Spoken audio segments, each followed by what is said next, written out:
ښاغلی همدرد صاحب د ډیورنډ فرضي کرښې په اړه چې دا اوس تحول مشکلات راپورته شوي دي، ستونزې راپورته شوي دي، دې په اړه ستاسو څه نظر دی؟ ګورئ، د ډیورنډ کرښه یا د ډیورنډ مسله چې موږ تاسو ګورو، طبیعي خبره ده چې د ډیورنډ کرښه فرضي کرښه ده. دا داسې څه دی چې د امیر عبدالرحمن خان په وخت کې او تر هغه مخکې د شاه شجاع په وخت کې انګریزانو په افغانستان باندې ورته پلې ده په زور باندې. په دې کې د افغان ولس هیڅ رضایت نشته او هیڅ افغان دې ته نه حاضرېږي چې ډیورنډ چاته وروبکي. دا یوه ناموسي موضوع ده د ټولو افغانانو لپاره، او افغانستان په هیڅ وجه له خپلې خاورې څخه چې تر اټک او تر مارګلي پورې ده له دې څخه نه تېرېږي. دا د افغانستان او د افغانانو موقف ده. له دې موقفه تېرېدل په هیڅ وجه د افغانانو لپاره د منلو وړ نه ده. موږ تاسو ولیدل چې په تېرو څو ورځو کې هم دا د ډیورنډ موضوع ځینو خلکو راپورته کړه. نن سبا داسې ده چې څوک ځان ته کمپاین کوي نو د ډیورنډ موضوع راپورته کړي یا ورته خلک غبرګون وښیي یا عکس العمل وښیي. بیا د ځینو هیوادونو سره که دوی ځینې معاملات، سیاسي معاملات او شی لري، هغه ځان داسې ورته معرفي کوي چې گویا زه خو په دې ټولنه کې لا هم دومره نفوذ لرم او بالاخره سیاسي نفوذ لرم او زما خبره ډېره تاثیرګزاره ده او اغېزمنتیا لري. په همدې خاطر دومره خلک زما خبرې ته غبرګون ښیي. نو زه دغه خلکو ته هم دا وایم چې په ډیورنډ کرښه د هېڅ کوم تجارت هم نه کوي، سیاسي شهرت هم نه ترلاسه کوي. دا د افغانستان د قومونو مسله ده، د افغانستان د خلکو مسله ده. هیڅ رئیس جمهور د افغانستان د خلکو نه پرته د دې په اړه پریکړه نشي کولی. امیر عبدالرحمن خان هم هغه وخت چې کوم شی له انګریزانو سره لیکلی ده، په هغه کې اول د امیر عبدالرحمن خان امضا نشته. دویمه خبره دا چې تاسې که د ملل متحد قوانین هم وګورئ، په هغه کې دا هغه زه به مادې ته لږ څه اشاره وکړم که بشپړه سمه ونه سم ویلی یا رانه هېره وي. په هغه کې دا ویل کېږي چې کله استعماري هیوادونه یا قدرتونه په یو هیواد باندې په زور یا په جبر یو څه منلي واوسي، هغه د منلو وړ نه دي. فلهذا په دې کې هم د ډیورنډ کرښه زموږ خپل حق ده. دا چې اوس ځینې خلک وایي چې دا د تاسې حق ده، نو ستاسو دومره پاچاهانو، رئیس جمهورانو ولې دا بیرته وانخیستلی سوی؟ ګورئ، په دې کې موږ تاسې که د اعلی حضرت ظاهر شاه وخت وګورو، په هغه وخت کې هغه مثلا په دې برخه کې غږ نه ده اوچت کړی. حتی داسې زمینه مساعده سوه چې کله د هند او پاکستان جګړه وه، نو د پاچا ظاهر شاه په وخت کې دا زمینه مساعده وه چې د حمله کړې وی او بالاخره تر ټکه پورې د خپله ځمکه رانیولې وه. بدبختانه هغه پاکستان ته ډاډ ورکړه چې تاسې لاړ سئ خپلې جګړې ته، له هند سره مو جګړه وکړئ، موږ له دې خوا په تاسې باندې برید نه کوو، حمله نه در باندې کوو، له موږ څخه ډاډه واوسېږئ. دا کار باید نه اوسو په یو لحاظ باندې. ولې؟ دا په یو لحاظ بیا خپل مثبت اړخ هم لري. هغه دا ده چې افغانستان دا ثابته کړه چې موږ یو ښه ګاونډی یو د پاکستان لپاره، او پاکستان باید په افغانستان کې د افغانستان په امن کې خپله ګټه خوندي وساتي، او په دې کې دوی باید خوشحاله اوسېږي چې افغانستان امن وي، باید دوی هم په امن کې پاتې شي، دوی باید په دې خوشحاله وي. برعکس پاکستان د افغانستان په ناامنۍ کې، د افغانستان په جګړو کې دوی تجارتونه کوي، او دوی د افغانستان په جګړه کې په افغانستان کې د نیابتي جګړو په پیل باندې خوشحالیږي او خپلې ګټې په همدې باندې له نړیوالو څخه ترلاسه کوي. نو خبره دا ده چې د ډیورنډ په کرښه باندې نه زه حق لرم، نه احمد، نه محمود، نه هیڅوک. دا چې موږ همیشه وایو چې د دې وخت لا نه ده راغلی چې د ډیورنډ په کرښه باندې موږ وغږیږو.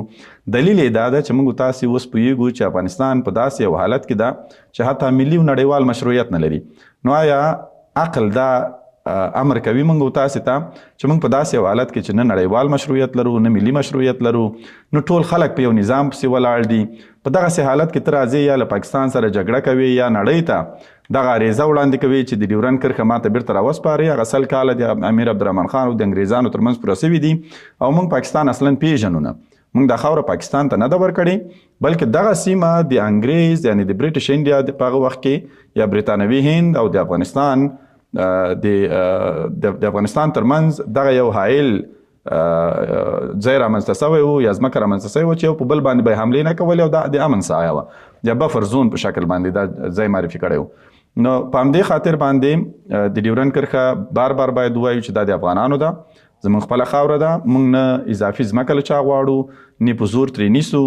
دا چې اوس فعلا زموږ تاسې دې خوا پښتانه او د دې خوا پښتانه دې ته اماده یا چمتو نه دي چې دا ځمکه راخپله کړو، یا په نړیواله کچه موږ لا هم هغه ملي مشروعیت او ځواک او قوت په نړۍ کې نه لرو، نړیوالې اړیکې مو کمزوري دي، یا ډېر واضح باید ووایم چې فعلا زموږ زور نه رسیږي. فعلا موږ په داسې حالت کې یو چې لاس مو مات ده، پښې مو ماتې دي، او لاس مو وږې ته اچولی ده، نه له پاکستان سره زور وهلی سو، نه له غرب سره وهلی سو، نه د پاکستان له ملاتړو هیوادونو حامیانو سره وهلی سو. په همدې خاطر زموږ لپاره فعلا غوره دا ده چې همدغه دایه ژوندی وساتو، خپلو نسلونو ته انتقال کړو، راتلونکو نسلونو ته انتقال کړو، او خپلو ځوانانو باندې هغه خاصتا هغه ځوانان چې هغه تعلیم یافته دي، وطن ته ژمنتیا لري، هغوی باید بیداره واوسیږي. هغه که پښتون ده، که تاجک ده، که ازبک ده، که هزاره ده، دا وطن د ټولو افغانانو ده. کله چې موږ وایو چې افغان، معنا دا چې د افغانستان ټول قومونه، هر هغه څوک چې د افغانستان تذکره لري هغه افغان ده.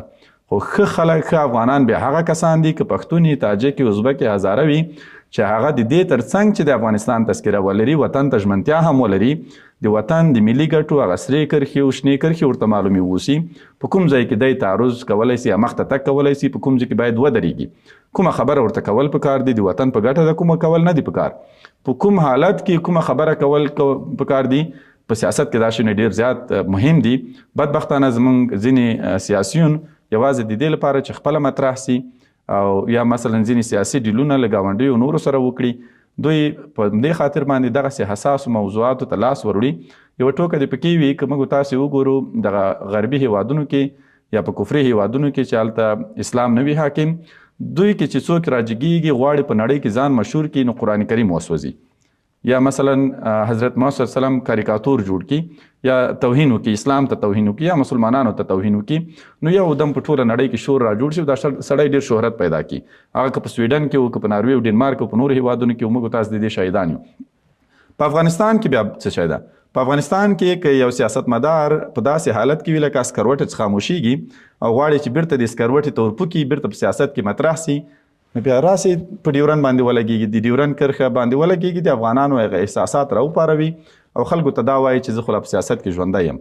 نو زه فکر کوم چې په سیاست کې ډېر نور ابزار هم شته، ډېر نور وسایل شته چې سیاستمداران یا سیاسون کولی سي د هغو له لارې په سالم ډول ځان مطرح کړي د افغانانو په منځ کې، کولی سي د افغانانو زړونه وګټي، کولی سي افغانانو ته خدمت وکړي، کولی سي افغانانو ته تحصیلي بورسونه او نور خدمات، کاري فرصتونه برابر کړي.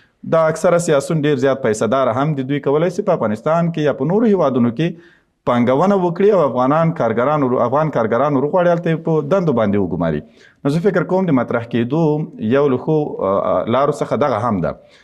ډیورن کرښه نه د ټوکو ټکالو شی ده چې څوک پرې ټوکې وکړي، نه د سیاست وسیله ده چې موږ تاسې پرې سیاست وکړو. هو په دې کې زموږ تاسې پاچایان، رئیس جمهوران دا ټول ملامت دي، هیچ چا په دې برخه کې اقدام نه ده کړی. ولې چې کله بیا منطقي برخې ته ورځې، نو د هغوی ټول دلایل هم دا و چې موږ لا کمزوري یو، دا شی نسو رانیولی. ته چې کله هم د ډیورن مسله یادوي یا د ډیورن د بیرته نیولو مسله یادوي، دلته صرف پاکستان نه ده، دا د ډیورن کرښه چې چا رامنځته کړې ده، شاته یې انګریز ده، او انګریز دلته اتومات بیا مداخله کوي. یعنی ته چې کله هم د ډیورن د کرښې په اړه باندې اقدام ته آماده کېږي یا چمتو کېږي چې دا بیرته راخپلی کړي، له افغانستان سره یې وصل کړي، ستا ډیپلوماسي باید دومره قوي وي، ستا نظام په افغانستان کې باید دومره قوي وي چې اول ته انګریز ته قناعت ورکړی اوسي، هغوی ته ووایي چې دا ځمکه دې له ما نه د 100 کالو لپاره اخیستې وه، یا د کرایه راکوله یا د هر څه راکول، خو هغه څومره روپۍ چې ورته ټاکلې وي هغه امیر عبدالرحمن خان ته ورکولې. دا په دې معنا لکه کرایه چې ورکوي، ځکه یو څه چې خرڅ سي خو یو دفتن تا ته پیسې درکوي، خبره ختمه. ولې چې دا کال په کال تا ته پیسې درکوي یا میاشت په میاشت یو څه شي لپاره ته پیسې اخلي، معنا دا ده چې هغه ځای تا یا په اجاره ورکړی ده، په کرایه ورکړی ده. دا زموږ ځمکه ده، دا نه څوک نیولی سي، نه د چا په خبرو څوک د ډیورن کرښه په رسمیت پیژندلی سي. زموږ که له پاکستان سره مرز یا سرحد وي یا پوله وي، هغه به تر اټکه یې خواته وي، د پنجاب سره زموږ پوله ده او موږ له هند سره وصل یو. دا چې هند نه غواړي پنجاب بیرته له پاکستان څخه ونیسي یا سند ترې ونیسي او نور ولایتونه یې ترې ونیسي، هغه د هند خپل کار ده، هغوی ورسره منازعه نه لري، په رضایت سره ترې جلا سوي دي.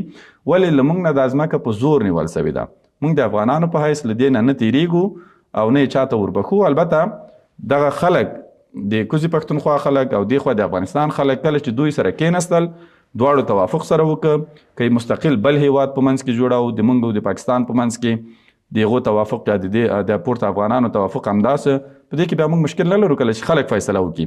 ولې دا چې د پاکستان ملیټري اسټابلیشمنټ یا نظامي نظام یې راجګېږي، د دوی هغه ملیټري راجګېږي، په موږ باندې په زوره غواړي چې ومني، یا ISI راجګېږي، یا د ISI ځینې ګوډاګیان یا ملګري یا دوستان یا متحدین په افغانستان کې غواړي چې مثلا دا په زوره باندې په موږ ومني، نو دا خوب او خیال د ګور ته له ځان سره یوسي.